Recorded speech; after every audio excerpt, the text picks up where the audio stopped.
जय श्री कृष्णा दोस्तों। गर्मियों का आगाज़ हो चुका है और गर्मियों का आगाज़ होते ही आ जाती है शीतला सप्तमी या शीतला अष्टमी, जो भी आप लोग मनाते हों। कहीं पर शीतला सप्तमी मनाई जाती है तो कहीं पर अष्टमी मनाई जाती है।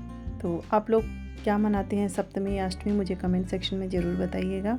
तो इस दिन ठंडा खाना खाया जाता है और शीतला माता की पूजा की जाती है और भगवान को भी ठंडा भोग ही लगाया जाता है। शीतला माता की पूजा का मतलब है कि अब ठंडा भोजन खाने का समय आ गया है और ठंडी ही चीज़ें खाई जाती हैं। शीतला सप्तमी जो होती है तो इस दिन शीतला माता की पूजा की जाती है। तो उस दिन तो ये सब पूजा का खाना बनता है और अपने अपने हिसाब से सब ये खाना बनाते हैं। तो सब अपने अपने हिसाब से बनाते हैं। सब्जियां वगैरह जो भी ख़राब नहीं होती, जो कि अगले दिन तक काम में आ जाए और ख़राब ना हो, ऐसी सब्जियां बनाते हैं। बिना लहसुन प्याज की सब्जियां बनाई जाती हैं और लहसुन प्याज का इसमें बिल्कुल भी इस्तेमाल नहीं किया जाता है। तो यहाँ पर मैंने ये शीतला माता की भोग की थाली बनाई है और भगवान के भोग की थाली भी बनाई है। इस दिन भगवान को भी हम लोग ठंडा भोग ही लगाते हैं, गरम नहीं बनाते हैं। तो चलिए अब देख लेते हैं कि मैंने ये सब किस तरह से तैयार किया है। ठाकुर जी की भोग की थाली में जो मैंने दही वड़ा और कांजी वड़ा बनाया है, तो उनकी रेसिपी मैं नहीं शेयर कर रही हूँ। उनका लिंक मैं डिस्क्रिप्शन बॉक्स में डाल दूँगी, तो आप वहाँ जा कर के चेक कर सकते हैं। तो सबसे पहले हम यहाँ पर राबड़ी बना लेते हैं। तो ये काम सुबह करना होता है। तो यहाँ पर मैंने 1.5 कप के आसपास बाजरे का आटा लिया है और आधा कप मैंने यहाँ पर बेसन लिया है। साथ ही में मैंने यहाँ पर खट्टी छाछ, मट्ठा या दही जो भी आपके पास हो वो ले लेंगे और इन सभी चीज़ों को हम इस तरह से अच्छे से मिलाएंगे। तो थोड़ी थोड़ी करके मैं यहाँ पर ये छाछ डालती जा रही हूँ और इसे इस तरह से एक ही दिशा में हम घुमाते रहेंगे और इसे इस तरह से फेंटेंगे कि इसमें इस तरह से आवाज़ आने लगे। तो ये आप देख सकते हैं यहाँ पर ये एकदम अच्छे से मिक्स हो गया है और यहाँ पर मैंने एकदम उबाल के गर्म पानी ले लिया है। तो इसको आप जितना ऊपर से डाल सकते हैं उतना ऊपर से डाल लीजिए। ये देखिए इस तरह से। तो इसमें ये झाग बनना चाहिए। तो यहाँ पर मैंने नमक डाल दिया है स्वाद के अनुसार और थोड़ा पानी और डाल दिया है। तो ये नमक भी अच्छे से इसमें मिक्स हो गया है और अब इसको ढक कर के हम एकदम तेज़ धूप में रखेंगे। तो यहाँ पर ये मैंने सुबह रखा था और ये देखिए शाम को एकदम इस तरह से ये तैयार हो गया है। तो इसका ऊपर का पानी हम निकाल लेंगे इस तरह से दूसरे बर्तन में और इसे उबाल आने तक हम उबलने देंगे। गैस पर चढ़ा दिया है मैंने इसे और अब इसमें एक उबाल आ जाएगा। तो उसके बाद जो ये बचा हुआ आटा है बाजरे का, जो कि नीचे रह गया है, उसे हम इसमें डाल देंगे। तो पूरा हम इसमें डाल देंगे और इसे मिक्स करते रहेंगे। अच्छे से हम इसे मिक्स करते रहेंगे और लगातार इसे हम चलाते रहेंगे, छोड़ेंगे बिल्कुल भी नहीं, नहीं तो जो आटा है वो नीचे चिपक जाएगा। और ये देखिए इसमें इस तरह से उबाल आता है। तो ये राबड़ी हमारी बन करके तैयार है। तो इसे हम साइड में रख देंगे और इधर मैंने ये दूध चढ़ा दिया है खीरानंद बनाने के लिए। तो यहाँ पर ये 2 किलो दूध है। तो उस हिसाब से मैंने यहाँ पर ये बासमती चावल लिए हैं, जिन्हें मैंने अच्छे से धो करके और आधा घंटे के लिए भिगो दिया था। तो ये दूध भी हमारा उबल चुका है। तो ये चावल हम इसमें डाल देंगे और इसे अच्छे से एक बार मिक्स कर देंगे ताकि चावल पैंदे में चिपके नहीं। और अब इसे हम एकदम मध्यम आंच पर उबलने देंगे। तो दूध में अच्छे से उबाल आ गया है। तो यहाँ पर मैं ये येलो फूड कलर डाल रही हूँ। आप चाहें तो यहाँ पर केसर भी डाल सकते हैं दूध में भिगो करके। इससे खीरानंद में कलर बहुत ही अच्छा आता है और ये हमारे शेखावाटी की बहुत ही प्रसिद्ध रेसिपी है। तो हर त्यौहार पर यही बनाई जाती है। ये देखिए दूध उबल करके आधा हो गया है। तो अब इसमें हम चीनी डाल देंगे। यहाँ पर मैंने 1 कटोरी चीनी ली है और इसे भी हम अच्छे से मिक्स कर देंगे और इसे थोड़ा और उबालेंगे जब तक कि दूध एकदम अच्छे से गाढ़ा नहीं हो जाता। तो यहाँ पर मैंने 3 चम्मच देसी घी डाल दिया है और इसे भी हम इस तरह से एकदम हल्के हाथ से थोड़ा मिक्स कर देंगे और 2-4 मिनट और उबलने देंगे। अब 1 चम्मच हम ऊपर से और घी डाल देंगे इसमें और ये इलायची पाउडर मैंने यहाँ पर डाल दिया है। थोड़ा कटे हुए ड्राई फ्रूट्स आप कुछ भी डाल सकते हैं। मैं यहाँ पर बादाम डाल रही हूँ। तो इसे अब हम साइड में रख देंगे और चलिए अब इधर सब्जियाँ बना लेते हैं। तो यहाँ पर मैंने तेल गरम होने के लिए रख दिया है। तेल जब अच्छे से गरम हो गया है तो यहाँ मैंने राई और जीरा डाल दिया है। दोनों अच्छे से चटक गए हैं तो उसके बाद मैंने यहाँ पर कटी हुई हरी मिर्च डाल दी है। मैं यहाँ मिर्ची के टपोरे बना रही हूँ। तो मिर्ची को अच्छे से मिक्स करने के बाद यहाँ पर मैंने स्वाद अनुसार नमक डाल दिया है। आधा चम्मच मैंने लाल मिर्च डाला है और 1 चम्मच मैंने यहाँ पर धनिया डाला है। 2 चम्मच मैंने यहाँ पर दरदरी कुटी हुई सौंफ डाली है और सभी चीज़ों को हम अच्छे से मिक्स कर देंगे। 2 मिनट इसी तरह से हिलाते रहेंगे। उसके बाद यहाँ पर मैंने अमचूर पाउडर डाला है 1 चम्मच। तो सभी चीज़ों को अच्छे से मिक्स कर देंगे और 2 मिनट यहाँ पर ढक्कन लगा के पकने के लिए छोड़ देंगे। तो 2 मिनट बाद आप देख सकते हैं कि मिर्ची के टपोरे हमारे एकदम बढ़िया से बन करके तैयार हो गए हैं।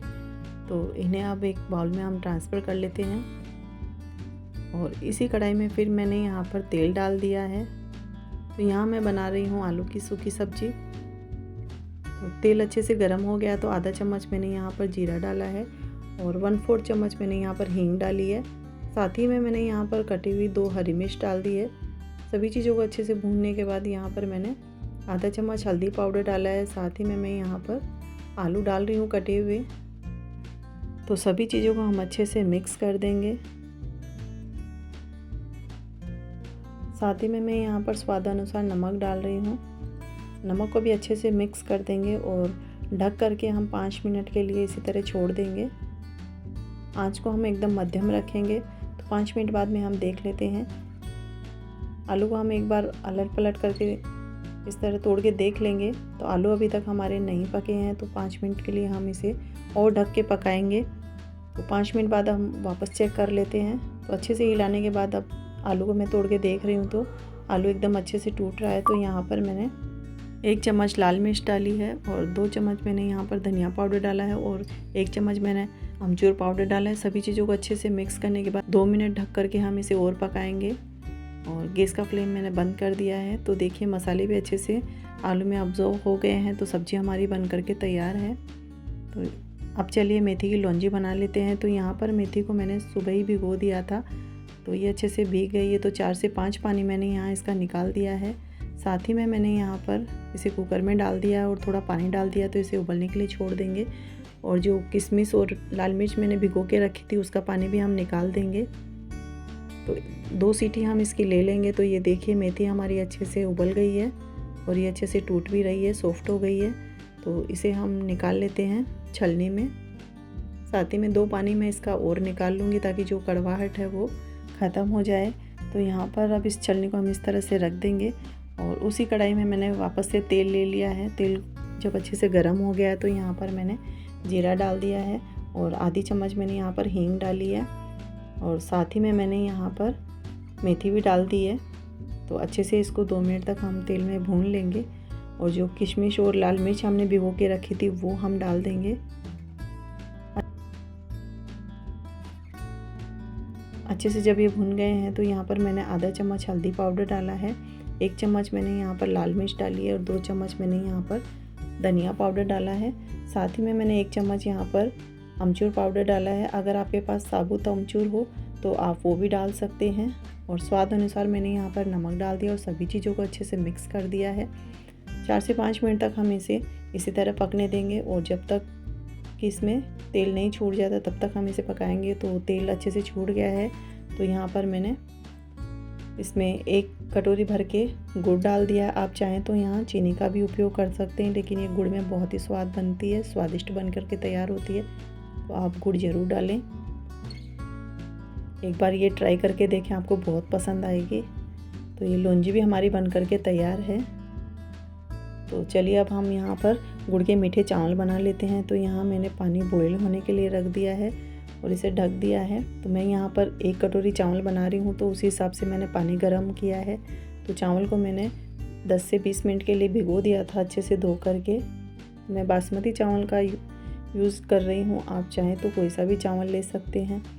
तो चावल मैंने यहाँ पर धो के डाल दिए हैं।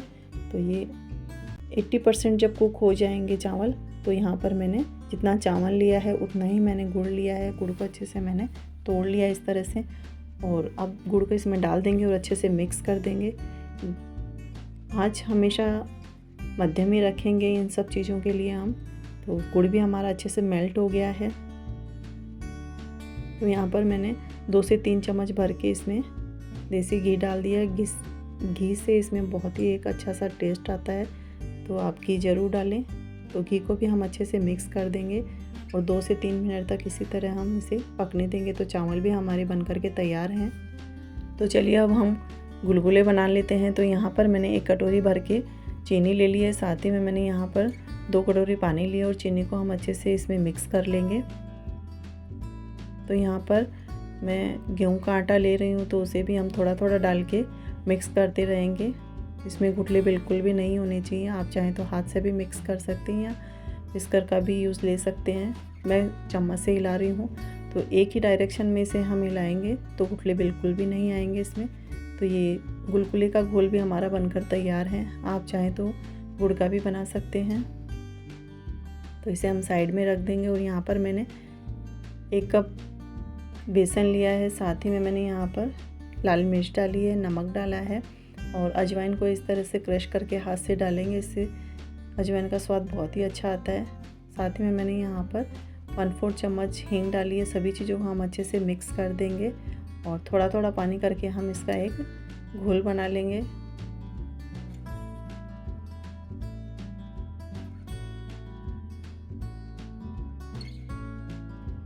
इसे हम थोड़ा सा फेंटेंगे ताकि हमारे पकोड़े एकदम सॉफ्ट बने। तो ये पकोड़े का घोल भी हमारा बन गया है, देखिए।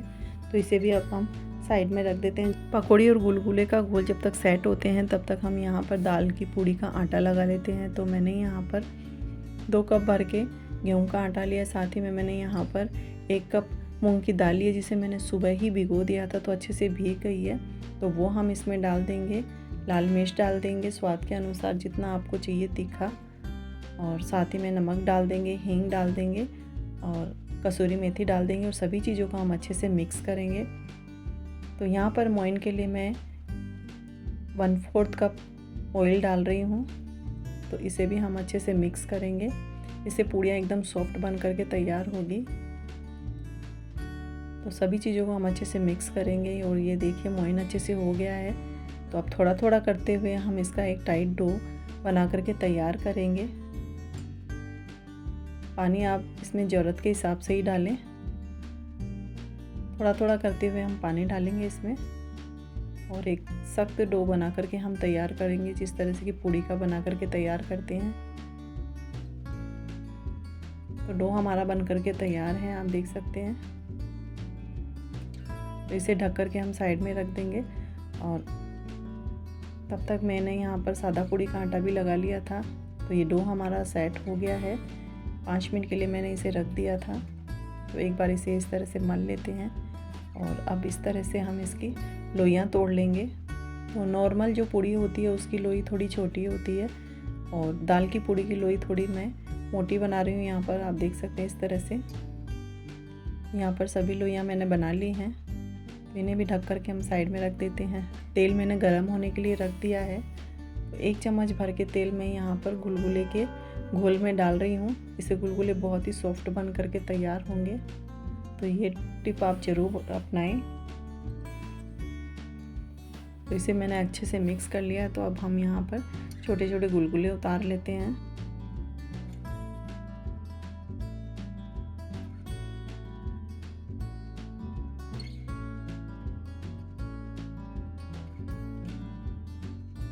तो अलटते पलटते हुए हम इन्हें सेक लेंगे गोल्डन ब्राउन होने तक। तो ये देखिए अच्छे से हमारे सिक गए हैं। तो इन्हें हम निकाल लेते हैं। 2 मिनट तक इसी तरह इसमें रखेंगे ताकि तेल सारा निकल जाए। और अब यहाँ पर हम आधा चम्मच के आसपास पकौड़ी के घोल में भी ये गरम तेल डालेंगे। इससे भी हमारे पकौड़ी जो है वो एकदम सॉफ्ट बन करके तैयार होगी। तो छोटी छोटी पकौड़ियाँ हम यहाँ पर निकाल लेते हैं।